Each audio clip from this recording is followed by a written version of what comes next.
ஐயே, காலைல நல்லா தானே இருந்த, அதுக்குள்ளே உனக்கு என்ன வந்துச்சுன்னு கேட்பேன். இந்த அம்மா அப்பாக்களுக்கு எதுவுமே முக்கியம் இல்லைங்க. அவங்க ஆம்பிஷன், அவங்க படிப்பு, அவங்களோட ஐடியாஸ், கனவுகள் எதுவுமே முக்கியம் இல்லைங்க.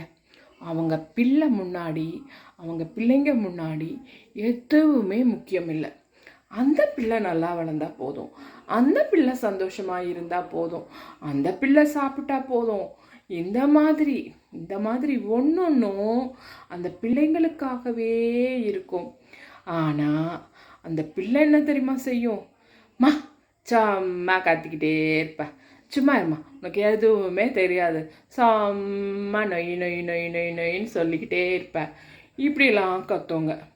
ஒரு வாட்டி இப்படித்தான் ஒரு வீட்டில் அவங்க வீட்டுக்காரர் அவங்களுக்கு ஒய்ஃப்க்கு ஒரு செல்ஃபோன் வாங்கி தராரு. அதில் எஸ்எம்எஸ் வந்து டிங் டிங்னு அடிக்குது. அவங்களுக்கு தெரியாமல் அதை எடுத்து காதில் வச்சுக்கிட்டு ஹலோ ஹலோன்னு இருக்காங்க. இவன் அவங்க அம்மா கிட்டையாவது சொல்லியிருக்கலாம், இல்லை கற்றுக் கொடுத்துருக்கலாம்.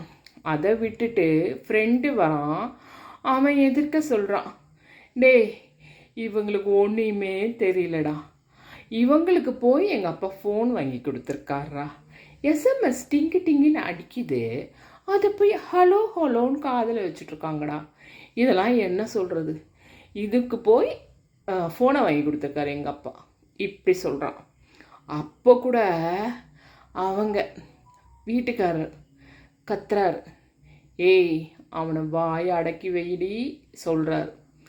அவரை கத்திட்டு உள்ளர போய், பார்த்தீங்களா என் புள்ள எவ்வளவு அறிவாளியாக இருக்கான், ஃபோனை பற்றி அவனுக்கு எல்லாமே தெரியுதுங்க, எல்லாம் ஃபிங்கர் டிப்பில் வச்சுருக்காங்கன்னு பேசுகிறாங்க. அடிப்போடிங்கிறாரு அவர். உனக்கு போய் நான் வக்காலத்து வந்தனே, உனக்கும் அவனுக்கும் தாண்டி சரி, நான் வந்தேன் பாரு, என்ன அடிச்சுக்கணும்னுட்டு அவர் போயிட்டார்.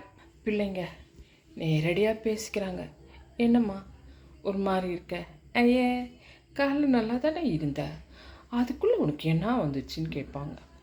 ஆனால் முன்னாடியெல்லாம் நம்ம பேரண்ட்ஸ்கிட்ட பேசுவோமா, கோவமாக இருந்தால் ஒரு மூளையாக போய் நின்றுப்போம். அம்மாவே தானாக கூப்பிடுறாளா, அப்போ போகலாமா அப்படின்னு யோசிப்போம்.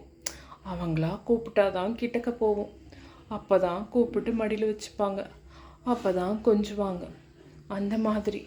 ஆனால் இப்போ இருக்க பிள்ளைங்க அவங்களுக்கு நினச்சதை பேசிடுறாங்க. நம்மளால் முடிஞ்சுதா